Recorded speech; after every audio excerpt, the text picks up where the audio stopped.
गंजाम वकील संघर 2024-25-26 निर्वाचन हम आगामी 29/3/2025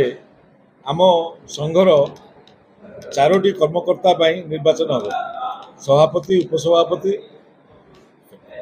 संपादक और सहसंपादक से दिन सकाळे 7:30 ରୁ 7:30 दिन 3टा मध्य भोट ग्रहण करा या भितर आसंता काली 5,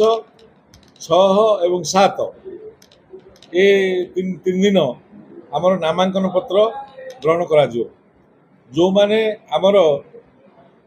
विधिवत भाव संघर सभ्य अच्छा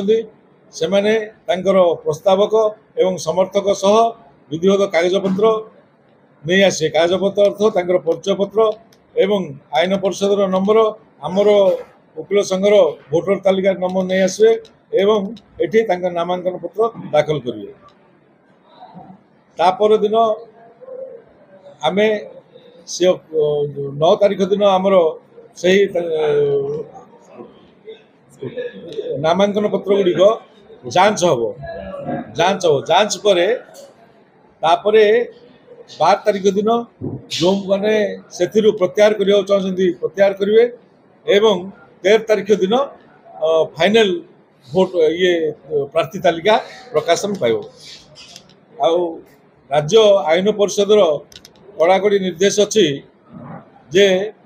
जो माने भोट देवा को आसवे भोट केन्द्र को आसला बेलू विधिवत भाव तांकर परिचय पत्र नहीं आसवे परिचय पत्र देखेले ही से बैलेट पेपर दिज्व। आउ मोर निवेदन समस्त आईनजीवी समस्त भोटदाता गंजाम वकील संघर जे शांति श्रृंखला आसवे एवं ये भोट कार्यक्रम में निजक सामिल करी अंशग्रहण करेंगे। निर्देश अनुजाई आम से दिन 4टा बेलू भोट गणति आरंभ करूँ एवं भोट गणतिर शेष सांगे सांगे आम विजयी प्रार्थी तालिका घोषणा करूँ एवं तार 48 घंटा भितर बार काउंसिल को आम जन दू।